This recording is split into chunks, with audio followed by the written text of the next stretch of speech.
Chief Brody? Yes?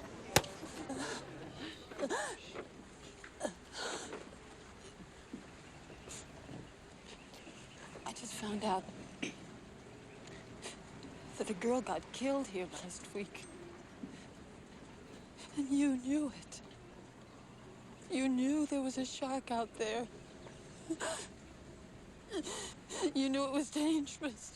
But you let people go swimming anyway. You knew all those things. But still, my boy is dead now. And there's nothing you can do about it.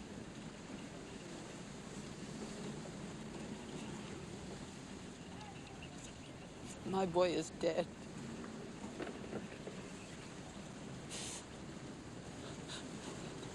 I wanted you to know that.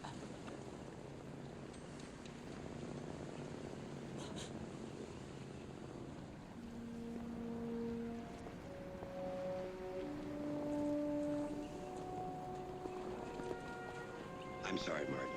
She's wrong. No, she's not.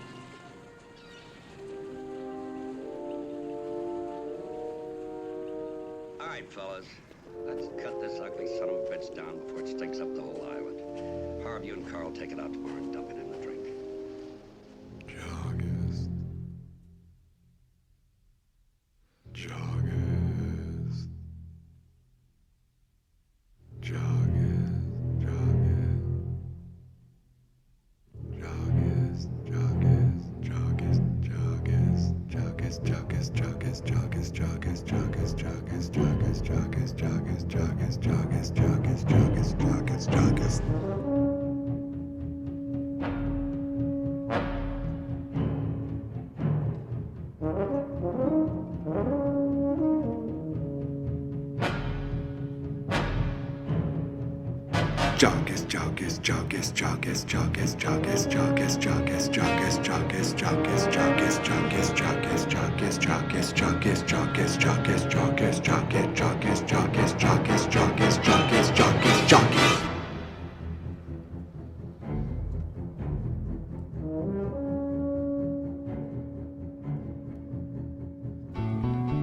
JAWGUST is back once again.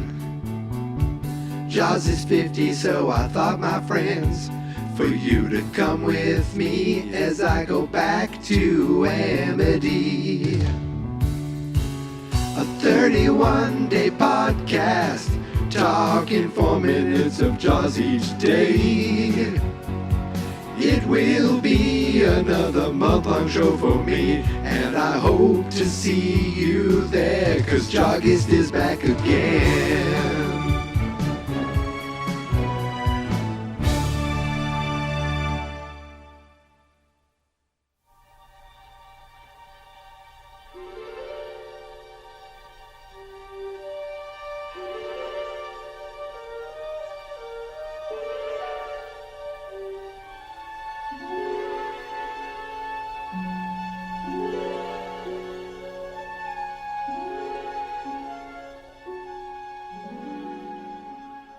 Happy Sunday, everybody. It's Sunday, August 10th, which means that it's the 10th day of JAWGUST. It's the 10th day of Golden JAWGUST. And for the 10th day in a row, I am here talking 4 minutes of Jaws to you. Today, I'm talking about minutes 36 to 40, which has a lot of quiet time. It's mostly quiet, I feel like, except for one memorable moment, one memorable little speech, and one memorable slap across the face. Today's 4 minutes is highlighted by Mrs. Kintner showing up in all black. I mean, it's been a couple days and she's still wearing all black. I mean, come on, lady. No, she is. Now, I don't know who the guy is that's accompanying her, but she shows up almost like she's coming straight from the funeral. And But it doesn't have to be that way. I mean, we could have been just that she's, in mourning and she's going to be wearing black for quite some time. But she shows up with some grandpa. Now, is that supposed to be her father? That's my guess, because there's no way that's her husband. There's no way. Like, she seems like an older mom, but not like old enough to be this dude's wife. So I'm guessing this is a family friend or the grandfather. And, but if it is it could be Mr. Kintner, which is even sadder. I mean, he's just like these old people who finally had a kid after all these years. And, a shock ate him up whole. She shows up on the dock, and it was Larry Vaughn who noticed her first. And he just kind of, he's saying, I'm not going to have that kid spill all over the dock. And then he's like, oh, shit. And they all turn. Now, Hooper has no idea, but he's probably going to put two and two together. I assume Brody knows, but he almost looks at her like they're seeing each other for the first time. You'd think maybe there'd be some sort of... There was nothing. I guess she didn't go downtown to be spoken to by the police at all, to go over things or to file. I don't know what the procedures are in Amity for, a boy being eaten. But she definitely does not know it's Chief Brody, or she just wants to make him aware that I know who you are. She's like, Chief Brody? He said, yes. And he says it with a little bit of like, and who might you be? I mean, I'm sure he knows who she is. But he says yes, and then whack-a-doodle across the face. And you can see Hooper's like, oh, no, that's not good. And you see people starting to look, like all these locals just watching.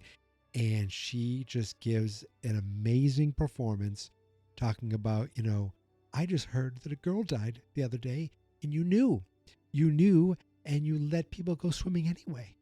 And now my boy is dead. My boy is dead. It is classic. And I read that she slapped him 17 times in 17 different takes. And she did it like with a loose wrist, because that's what she was taught in acting school. I think she was an acting coach, an acting teacher. She did theater, I know, in Martha's Vineyard a lot. And I spoke earlier about when she passed away. She passed away in 2020. And I see an article here from USA Today, written April 5th, 2020. Jaws actress Lee Fierro, whose Mrs. Kintner slapped Chief Brody, dies of coronavirus in 91. So, and that was like early on when, it was early on, let's just say April 2020, shit was as scary as it could have been. So let me just read the article. Lee Fierro, the actress best known for playing Morning Mrs. Kintner in Steven Spielberg's 1975 Jaws. That could have been her TV show, not Morning with a U, just Morning Mrs. Kintner. And she's all happy. But, then obviously not, because of the death of her son. So died at 91. Kevin Ryan, artistic director and board president for Island Theater Workshop, on which Fierro served for more than 40 years, confirmed the death to the Martha's Vineyard Times and Entertainment Tonight. So she worked for the Island Theater Workshop. She had moved from her home in Martha's Vineyard and was living in an Ohio assisted living facility. It says here, Mrs. Kintner portrayed the grieving mother to young Alex Kintner, the second victim of the killer great white shark in Jaws. Kintner memorably walked up to the police chief Brody, removed her mourning veil, and slapped him across the face for failing to let the beach town know about the previous shark attack. You knew there was a shark out there. You knew it was dangerous, but you let people go swimming anyway. My boy is dead. I wanted you to know that. He's like, yeah, I know. I was there. And I didn't do anything about it. Oh, this is where I read it right. I slapped him hard with a loose wrist, which was what I was taught in acting school. One of the takes, I mistakenly made Roy's glasses go flying. It then goes on to say, Fierro reprised her role as Mrs. Kintner in Jaws the Revenge in 1987 and in Deep Blue Sea. Okay, that part I made up. The theater-trained actress was a longtime Martha's Vineyard resident, serving as artistic director and board president for the Island Theater Workshop. During those years, Fierro appeared in many theater company productions and mentored more than 1,000 children, according to the Times. but Fierro knew she would forever be remembered by her famous Jaws scene. She was tickled by it. She found it really interesting. Resident and author Nicole Gallen said, she would say, if you told me that's what I'd be known for, I wouldn't believe it. Gallen told newspaper how Fierro would discuss being scolded by the young director Spielberg for her dramatic exit from Edgartown Town Hall during the filming. Lee, you're not on Broadway. Tone it down. Tone it down, Fierro would say to Spielberg's instructions. That's how it ends. That's how the article ends, with Steven Spielberg yelling at her. Oh, what a fitting, wonderful little tribute to the great Lee Fierro. Again, if you saw this woman, you wouldn't say, oh, she's from this and this and this and that. Nope, she's from Jaws, and they brought her back for Jaws the Revenge. And she played Priscilla Goodrich in The Mistover Tale, which looks like it was a small-budget movie written and directed and starring some guy I've never heard of named Harry Tappan Hare. But she is the second credited in that movie. So I don't know what it is. I don't know if it's I don't know. What is this? I'm going to guess it looks like it's done at a beach. Maybe it's a Martha's Vineyard local movie. Who knows? Who cares? But she's in it. So she slaps Chief Brody. All three guys, Brody, Larry, and Hooper, are just looking like embarrassed. Actually, Hooper's just kind of uncomfortable. He doesn't know what the hell. He figures out, I'm sure he figures out what's going on. But I think he just feels bad. But the look on Vaughn and Brody's face is just one of shame, which it should be. Which it should be. At least Brody keeps the shame. Larry, I mean, he forgets about it in 5 seconds. But one thing that doesn't quite sit right with me, and I never thought about it until right now. She slaps Chief Brody, and she turns to walk away. Maybe 10 feet away from her, behind her, is, as far as they're concerned, the shark that possibly ate her son. You would think that she would look over and go, oh my God, and collapse to the ground, and they'd be like hurrying her away. But she's just really there just to slap the shit out of Brody, make him feel terrible, and she doesn't even worry about the dead shark next to her. I feel like, look, this is a perfect movie, but it's almost a bit of a missed opportunity that she would not be affected by seeing this shark at all. But I do give her credit for even showing up at the dock, because I don't think I would or could ever be near that close to water ever again. And she shows up in the, we already talked about, I'm trying not to talk about the sequels, but here we are. If you head over right now to fans.experts.com, you will see, or if you're, looking at it within the next few days, you will see mixed amongst the last 10 days of JAWGUST, there is one non-JAWGUST episode that is for another show I do called Fine Movies, Fine Spirits, where we just put up an episode for Reservoir Dogs. I am a co-host on that show with my friend Chris, who has been on this show many, many times, and my oldest friend Dave, who has never, ever been on this show. I think I've asked him, and I know he's turned me down because he's a son of a bitch. But he did call me this evening. He called me out of the blue. He calls me up, and I know he doesn't listen to JAWGUST. I know he doesn't know what day I'm on, what time, what I'm talking about. These are just the types of conversations that we've had, the three of us have had, without any podcast for years. And he calls me out of the blue for real. He goes, I was thinking. I said, yes, and I'm saying this was an hour ago. I'm recording this at 10 past 10. He probably called me around 9 o'clock as I was putting the finishing touches of Reservoir Dogs on, because I immediately finished editing that and jumped over here to talk to you guys. He said, do you think Mrs. Kintner paid those fishermen the $3,000? And I was like, wait, what? Actually, I just went right into my answer. I speaking of the shark that she didn't have any reaction to, did Mrs. Kintner pay these guys the $3,000? Because they're really excited about getting paid. And at this point in the movie right here, they think still that that's probably, possibly, maybe, could be the shark that killed Chrissy and Alex. So my first thought was, yes, she might not have paid them right away, but she was definitely planning to pay them. Or maybe she paid them right away. And as far as everyone knows, this was it. They did it. And then, we realize, oh, no, there's another shark out there, a much, much bigger shark that actually ate all them people up. And at that point, I would assume she had to contact a lawyer and she had to make sure that to get her money back. I'm assuming these guys did not end up with the $3,000. They couldn't have. That $3,000 should have. That $3,000 should go to Quint. So Quint really, well, it should be split. Okay. Well, okay. I'm coming up with something new right now. Brody gets the $3,000.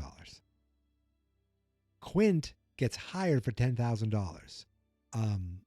So he gets the $10,000, or his estate gets the $10,000. Brody gets the $3,000 because, hey, Mrs. Kintner, you still had that money there. You still put out an ad in the paper. It just so happened that the chief of police is responsible for the actual death, the actual slaughter of the beast that ate your little boy. So as Dave called me with this just out of the blue question that really somehow, amazingly, a JAWGUST miracle fit with today's episode, I said, we both said, well, maybe she paid him right away, but they definitely had to refund it when they realized, nope, not the right shark. So I said, can you call me back and leave a message with that? And he says, I'm not going to do that. And ladies and gentlemen, that's why he's the best podcasting partner in the biz. If you listen really hard during the episode of Reservoir Dogs, you might actually hear him talk, which is, here and there. You'll hear him go, huh. And he'll say a few things, then you'll forget he's there. And then all of a sudden, you might get spooked because, he shows up like Ellen showing up behind Chief while he's looking at the book of sharks. You'll be like, oh, I forgot there was a third person on this podcast. So I couldn't get him to be on the show, long story short, but he did at least provide me with a thought that I've never really thought about before. And in doing that and thinking about more about Mrs. Kintner, I was watching the scene, seeing the shark in the background and realizing, wow, she has no reaction to the shark being there, that she thinks, and everyone around them, except Hooper and possibly Brody, thinks this is the shark that, ate young Alex. So as Mrs. Kintner gets taken away, those fish, they actually, all we see are the two fishermen. They're actually like, oh, they're following her. They're actually following her. They're probably like, excuse me, Mrs. Kintner, hold up. Do you have that $3,000 you owe us? So, but before they all walk off, Mayor Vaughn is like, she's wrong, Martin. And he's like, no, she's not. And guess what? No, she's not. But at the same time, she should have slapped Mayor Vaughn right across the face. And you can see just Brody brooding. He's more like Broody in this. He just wanders, just kind of walks off aimlessly with his hands in his pockets, like George Michael Bluth walking home sadly. And you see Hooper look at him like, I got to get this guy drunk because he doesn't look so good. Then we jump over to the Brody household and we get one of the more heartwarming moments in this movie. And that is why this movie is so classic. Or I should say, one of the reasons why it is so classic and so beloved, because yes, at its core, it is man against beast, quote unquote, a monster movie, sure. But it's also a character movie with, just like characters interacting with each other. I don't know if that makes sense. I don't know if I explained that right. And it has these moments of just quiet character building. And we have a moment here where no lines are spoken for a good, let's say, we see Brody sitting at his kitchen table. Ellen is starting to clear the table, and young Sean is there. And for 2 minutes, from 2 minutes and 7 seconds, all the way until almost over a minute, about 3 minutes and 5 seconds, they're making faces to each other like he's doing something and Sean is copying. And then he makes another face and Sean is like he's copying his dad. And what that's kind of doing is just making Brody feel a little better, realizing, I have my hey, I have my son. Sorry, Mrs. Kintner. But it just makes him realize that, he is loved. He has a family. He has kids who love him. And then I think about what happens to this young man in Jaws: The Revenge. No, what a horrible thought that this kid goes on to become a Amity police officer. Oh my God, what a stupid movie. So this little kid's just making faces with his dad, and it's really cute. And then he's like, "Come here, give your dad a kiss." He's like, "Why, Dad?" "'Cause I need it." And you realize it's just he's down and out, and Ellen's like, she's heartwarmed and sad for him, but she loves seeing this interaction with her husband and her youngest son. And then there's a knock at the door. Get out of here. The door was open. Mind if I come in? Matt Hooper. Oh, hi, Ellen Brody. Your husband's home. Yes. I'd really like to talk to him. Yes, so would I. Come in, come in. Can I get you some coffee? Would you No, like no, something no, to no, drink? nothing. Thank you, thank Oh, you. wine. How nice.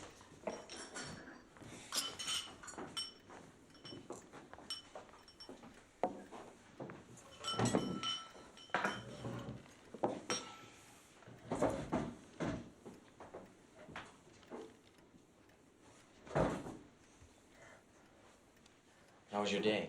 And boom, right there, the 4 minutes comes to an end for today's segment. Hooper shows up at the Brody residence and apparently lets himself in. I don't think I realized he's like, I let myself in. The door was unlocked. But I brought 2 bottles of wine. He doesn't want coffee. Brody sends Sean off to go play, I guess. And you feel bad for Ellen a little bit because he's like, I'd really love to talk to him. She's like, yes, so would I. And I realize, she obviously Brody's brooding, so he doesn't feel like talking. But Ellen, do you really have to say that to Hooper?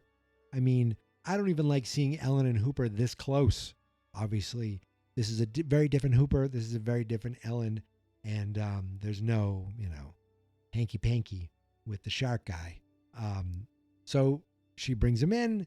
They kind of make eye contact for a second. Like he's like, hey, what's up? He doesn't say anything. He just shows up with 2 bottles of wine, sits down and says, they're just quietly staring at each other. You can see Brody he's just like, he's defeated.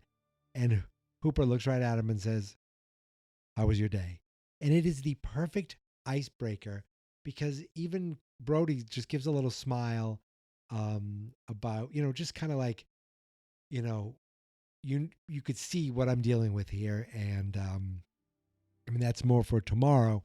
But it all starts with Hooper coming in and saying that sarcastic, fun little line to just try to lighten the mood because even though Sean Brody was helping lighten the mood a little bit, it seems like it's a little tense and Brody is just a little down. Understandably. He just got slapped by a crazed citizen today. But it ends with Hooper, saying that line, and that's it. There wasn't a whole lot of action. There was quiet moments of Mrs. Kintner walking up, quiet moments of Mrs. Kintner walking away, a little razzle-dazzle in between. Then we have more quiet moments of Brody walking away. We have more quiet moments of Brody and Sean. Then Hooper shows up with some wine, and that's the end of the segment. And that's really the end of this episode. I think this feels like one of the shorter episodes. We're just a little over 25 and a half minutes here. So I believe this is probably going to end up being the shortest episode of JAWGUST so far, but that's okay. That's okay. There's always time tomorrow to talk more Jaws. Until then, you can find me on all the social media at Geek Mentality, except TikTok, you mofos. That's Geek Mentality Mike. You can find me on Facebook at Fans Not Experts, on YouTube at Fans Not Experts. That's because the website where every podcast that I work on, including Fine Movies, Fine Spirits, can be found at fansnotexperts.com. That's it. I am done. The beaches are closed until tomorrow. I know 24 hours is like 3 weeks, but the beaches will reopen tomorrow. But until then, thank you for listening. Thank you for subscribing. And here is my theme song. This is my podcast, I made it. Geek Mentality's what I named it. And I think you should listen and subscribe, 'cause I'm kinda funny and awesome. I think that I'm worth your time, and I'm kinda handsome. My mom says, please listen and please subscribe. At least listen to this episode. Fans Not Experts.